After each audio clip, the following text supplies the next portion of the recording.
これです。全部がダメに思えちゃったり、大切に使ってる夢を現実にするノート、おかしい気持ちにもなれるからかも。うわ、うんちされた洗濯物がみんなこんにちは。前回の動画を見てくれてたくさん優しいコメントとか DM とかをもらって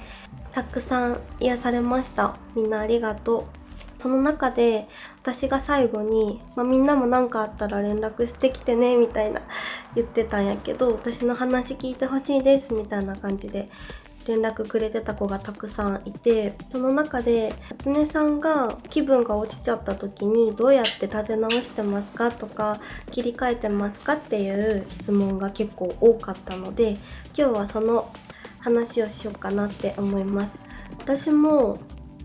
普段結構元気いっぱいなタイプで、どっちかというと明るいねって言われることの方が多いんだけど、全然ネガティブな部分も出て、これまでもお仕事で悩んで、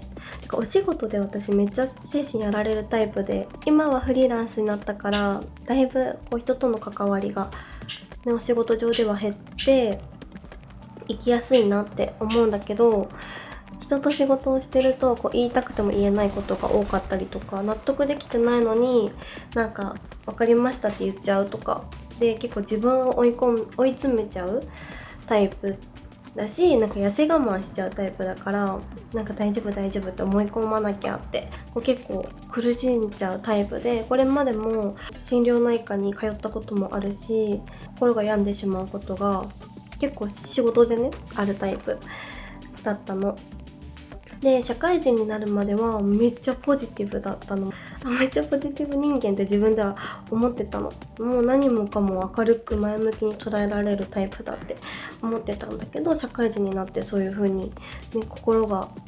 傷ついちゃうタイミングが結構あったから、自分でもすごいびっくりしたし、どうやってそんな自分と向き合えばいいんだろうって全く分かんなかったんだよね、最初は。今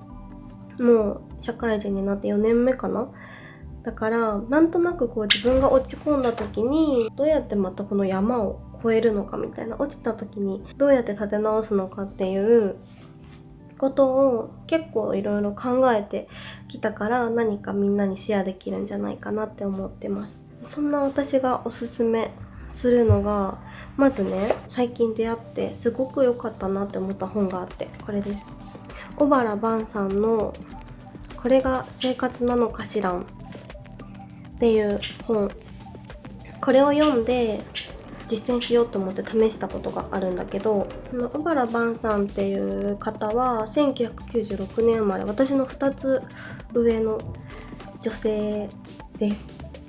この本の中の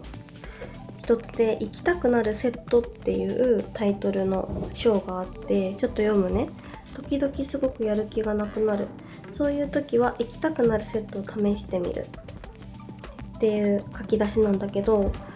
この小原晩さんは御堂筋線に乗って千里中央駅で降りる、カツサンド、お気に入りのねカツサンドを食べることだったりとか、好きな街に降りてそこでね過ごすことだったりとか、そうやって行きたくなるセットっていうものを試して完成させることで、その一日を過ごしたら気づいたら夜になってて、また私は行きたくなっているっていうお話なんだけど、詳しくねこの小原晩さんが何をして行きたくなるセットとしてるのかっていうのはぜひ読んでみてほしいんだけど、それを読んで自分の行きたくなるセットってなんだろうなって考えたの。で、私がパッと思いついたのが8つあって、まず1つ目は空間インテリアについて考える。その空間インテリアについてっていうとちょっと広いんだけど、私はインテリアのアイテム1つ、例えばこのミラーボール1つっていうよりも、この空間の全部のバランスを見て空間を考えるのが好きなんだよね。だからアイテム一個一個にめっちゃ詳しいかというと多分そうじゃなくって、この空間を引きで見た時に、ここにこれがあったら、ここにこういういびつな形のアイテムがあればこの空間がもっと素敵になるなとか、逆にここにはスタイリッシュなアイテムがあった方がまとまりが出るなとか、この色をここに置いたらいいかもとか、バランスと組み合わせを考えることがすごく好きなんだよね。でそれをするためにアイテム一つ一つのことを詳しく知ったり、こういうデザイナーさんが作ったこういう時代に作られたものだから、これとこれを組み合わせたら意外とマッチするかもとか、このデザイナーさんとこのデザイナーさん作るものは全然違うけど、根源にある感性みたいなものが近い方だ2人だから、アイテムを同じ空間に置いても意外とマッチするのかもとか、そういうことを考えることがすごく好きで、気持ちが落ち込んじゃった時に空間をこうぼーっと眺めて、ここにこういうものがあったらもっと可愛くてテンションが上がるかもとかを考えたりすることがすごく幸せな時間なの。だからまずそれが一つ目でさ、空間を整えるとさ、大きな宝箱みたいなのがさ出来上がる感覚になって、子供の頃にさ持ってたこういうちっちゃな宝箱とかあるじゃない。そこに入り込めるようになった感覚、大人になったらそこに入り込んでるような感覚になるのがお部屋だなって私は思っております。大きな宝箱っていうお部屋について考えることがすごく好きです。今のが一つ目で、二つ目は日記を書くこと。これは私のことを結構昔から知ってくれてるフォロワーさんだったら知ってると思うんだけど、私は日記をもう20年ぐらい書いていて、日記を書くと自分の頭の中が整理されたり、客観的にさ自分が書いた文字を見ると、こんなしょうもないことで悩んどったんやってなる時もあるし、これは全然解決できないから誰かに相談してみようとか、これは私では変えられない、自分が変えることのできる範疇じゃないものだって思う時もあるから、そういう切り分けがね紙に書き出してみると分かったりするの。っていうのが、こう沈んでる時ってさ、もう全部がダメに思えちゃったり、頭の中でいろんなモヤモヤが混在してることがあると思う。だからそれが自分の被害妄想の可能性もあれば、事実のものもあると思う。例えば隣の家族連れが私の方を見ながらひそひそこうやって喋ってるっていう、それは事実としてあったとして、でもそこで私のこと可愛いって言ってくれてるのかなって元気な時は思えるかもしれないけど、沈んでる時ってなんか私の悪口言われてるかも、子供にママが見ちゃいけないよあの人はとか言ってるかもみたいな、元気な時だったら思い浮かばないような嫌な想像をしちゃってたりするじゃない。それを紙に書いてみると、いやこれって私がただそうやって被害妄想してただけじゃんって思えたりするの。喋ってるとさ当たり前って思うけど、意外と頭の中って整理できてないとこういうことが混在しちゃうと思うんだよね。そういうのを私は日記で毎日書き記して、で整理したり、後々見返してみて気づくこととかもたくさんあるから、私は日記が大好きなんだけど、ちょっと紹介するね。私は本当に書くことバーって書くことがすごく大好きなので、まずね最近書いてる日記はこれです。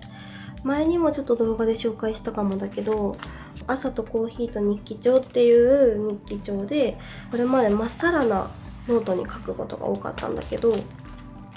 ちょっとこう制限をつけることによって生まれる言葉とかクリエイティブがあるのかなって思うタイプなので、ちょっと挑戦してみていて、こんな感じで昨日の振り返りと今日やることっていう2つの欄があって、結構枠もちっちゃいんだよ。8行ぐらいしかない日付と、そこの2つに8行8行みたいな感じで振り返りと今日やることっていうのを書く日記帳です。ここにある程度バーって書き殴ることが多くって、でもっといろいろ考えたいなっていう時とか、ちゃんと先のことをまとめたいなとか、これから私どうなっていったらいいんだろうとか、あの時に考えてたこれ、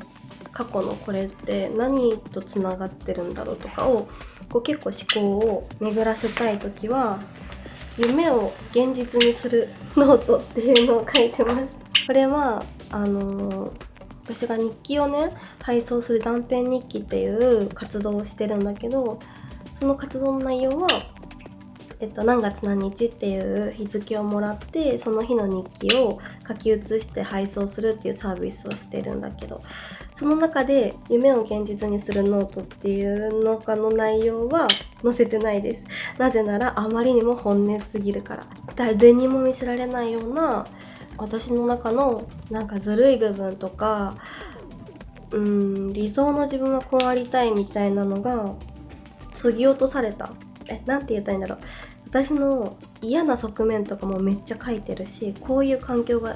苦手だとか、こういう人が苦手だ、こういう人とだったら自分のいいところを発揮できないとかっていう嫌なことまで全部書いてる。で、みんなに配送させてもらってるのはこういう日頃の感じたことだから、こっちの方がちょっとライトな日記だと思う。でも意外とそうやって自分の闇とっていうか嫌なところと向き合うと、逆にいいところも分かってくるし、こういう場面で私はのびのびと楽しく活動できるなっていうことも分かってくるんだよね。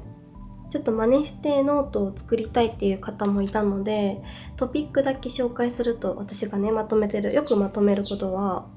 今やってて幸せだったり楽しいことと、自分で自分の得意だなって思うところとか、自分の好きなところ、あとは今後やりたいことで、今後やりたいことは自分の人生曲線みたいなの、曲線じゃないか、自分のこういう目標を書いてる。例えば26歳、27歳、28歳、29歳全部1年ずつ書いてるんだけど、その中でこういうことやりたいとか、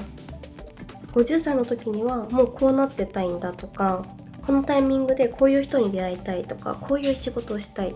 めっちゃ細かく書いてる。で、めっちゃ細かく書いてるし、だいたい書いてたらそれが叶うんだよね。不思議だけどさ、書いてるとやっぱり目に入ってきた時にその情報にちゃんとこう飛び込めるんだと思う。不思議だけど。で、あとはこれは見せられるかも。いつか絶対住みたい家っていうのも書いてて、例えばこれってもうちょっと前に書いてるやつだからまた変わってくんだけど、お庭があってレモンの木が生えてて、私畑仕事とかしたいから畑があったり、あとプール泳ぐの好きだからプールがあったりとかで、中は例えば誰かと住むんだったら私洗面スペースは1人1個あってほしいなって思ってたりとか、なんか玄関の近くに土間があったらいいなとか、あとはインナーバルコニーって言って、内窓、韓国のお家とかによくあるんだけど、日本はさバルコニーってなったら屋根があるところはあると思うんだけど、屋根だけじゃなくてこう扉もある。テラスなんだけど半分室内みたいな。バーベキューをテラスでしようってなったら、一番外の扉は開放して匂いを逃がしてあげることができるし、逆に寒かったらその一番外の扉は閉めて一応テラスだけど室内みたいにもできるっていうインナーバルコニーを作りたいとか、扉はガラスで窓も大きいのがいいなとか、あとサウナが大好きだからサウナがあったらいいなとかっていう、いつか絶対住みたいお家っていうのを作ってて、半年に1回最低でもこういうことをまとめるタイミングがあるんだけど、本当に毎回ね変わっていくっていうかアップデートされていくの、住みたいお家も。だからね面白いんだよ。あとは自分の本当の欲求ってなんだろうっていうのを結構書いていて、本当の欲求っていうのは、例えば私学生時代空き家を再生するコミュニティに入ってたんだけど空き家の問題に興味があって、私の地元が人口が少ない地域で学校がなくなっちゃったりとか、おじいちゃんおばあちゃんしか住んでなかったお家でもう住む人がいなくなって、お家が空き家になってどんどん廃れていっちゃうみたいなのをよく見てて、私はそれがすっごく胸が苦しくって、なんか寂しいなってすごい思ってたんだよね。で、それって空き家を再生したいっていうのが本当の欲求じゃないじゃん、きっと。その自分の苦しいって感じたのってなんでだろうっていう。例えばそういういいことをしてモテたいが本当の欲求かもしれないし、でもそれって意外と人には言えないことだったりするじゃない。めちゃくちゃモテたいんだよね私とかさ、あんま言えないことじゃん。そういう言えないことこそが本当の欲求だったりするから、なんかそれを自分で書いてみて、本当かみたいな、いい顔しようとしてないか、そうやって空き家を再生するってなんか良さげなさ、社会貢献みたいにさそういう本当の欲求が何かっていうのを深掘りしたりしてる。であとは周りからどんな人って言われるかとか、本当の自分はそうじゃないとか、客観的に見られてる自分と内側の自分の何がずれてるのかとかを探してる。あともう一個よく書くのはこの大切にしたい言葉ノート。これはこの場その場で出会った友達もそうだし、著名人もそうだし、大切にしたいなって思った言葉に出会ったら書くようにしてます。最近書いてるのは坂東玉三郎さんの、歌舞伎役者さんとか映画監督されてる方だったと思うんだけど、努力することの大切さっていう話について書いてます。こんな感じで書いたのを貼り付けたりもしています。ちょっとつえさんがね、梨が大好きみたいでね、めっちゃ食べてる。しかもこの梨ふるさと納税でさ、結構お高い梨を買ったのよ。そしたらもうね、ほんと好きみたいで一生食べてますね。お腹下しちゃう、そんな食べたら。もうおしまいにしな。日記のところめっちゃ喋っちゃったけど、3つ目はつゆさんを食べることです。つゆさんを食べることは本当には食べないんだけど、食べたくなっちゃうの、可愛くて。なのでつゆさんのことをこうやって食べようとすること、本当に癒しですね、私の。4つ目は好きなカフェとかバーとか本屋さんとか、とにかく好きな場所に行くこと。ここはなんか自然体の自分でいられるなとか、ここにいたら落ち着くなっていうところに行きます。ちょっと恥ずかしいからあんまり場所は言えないけど、お気に入りのお店をみんなも見つけて行ってみてほしい。で、5つ目は散歩をすること、運動すること。よく言うのが、地面から近い位置に頭があるとどうしても暗い気持ちになっちゃいがちらしくって、だから夜寝る前とかさ、ベッドでさ、寝れないってしてたらネガティブな感情になったりすると思うんだけど、できるだけこう頭を起こして地面から遠ざけてあげるといいんだって。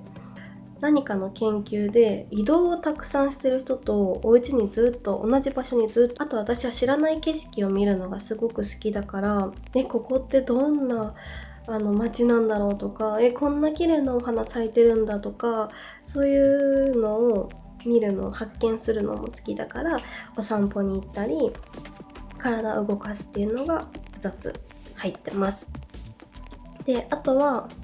青葉一子さんと中村佳穂さんの音楽を聴くこと。いろんなね、好きなアーティストさんはいるんだけど、中でもこの2人の音楽はお薬みたいな、本当お祈りみたいな音楽だなって思ってて、メロディーもそうだけど歌詞もね、本当眠りにつく前に穏やかな気持ちになれる音楽だなって思うから、しんどいなーって時はそのお二人の音楽をよく聴いてます。次はイチジクを食べること。私ほんとイチジクが大好きで、もう秋が来たから大歓喜してるんだけど、見た目も好きなんだけど、色とかさ、可愛いよね、好きなんだけど、イチジクを食べるとなんか満たされるんだよね、すごく。子供の頃に近所でイチジクを作ってる人がいて、よく食べてたんだけど、なんかそういう懐かしい気持ちにもなれるからかも。イチジクって皮もね、食べれるんだよ、普通に。さっきお風呂入ってきたんだよ、つゆさん。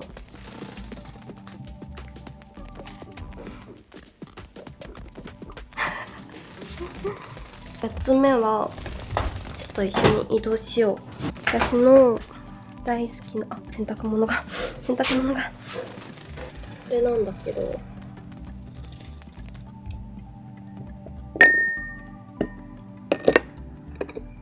れです。すごくね、大切に使ってるカリタさんの香水で、ミントの香りなんだけど、すっきりする香りで、いろんな邪念がスッと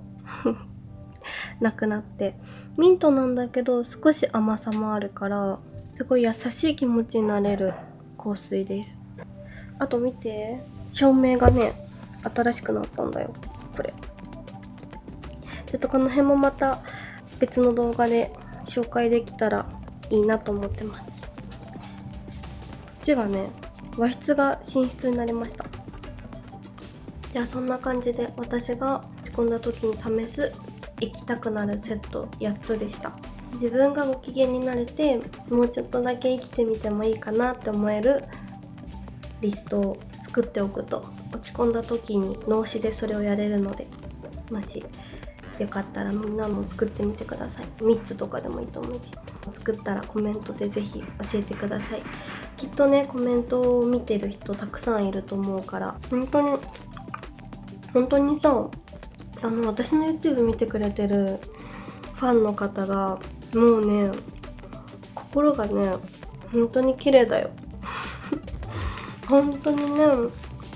本当にあったかい言葉ばっかりくれるの。だからみんなでね優しい世界をね作っていきましょう。じゃあ今日も最後まで見てくれてありがとう。うわ、うんちされた違う？うんちじゃないこれ。うんちじゃなくて羽だった。ごめんつゆさんまた次の動画を見てくれたら嬉しいです。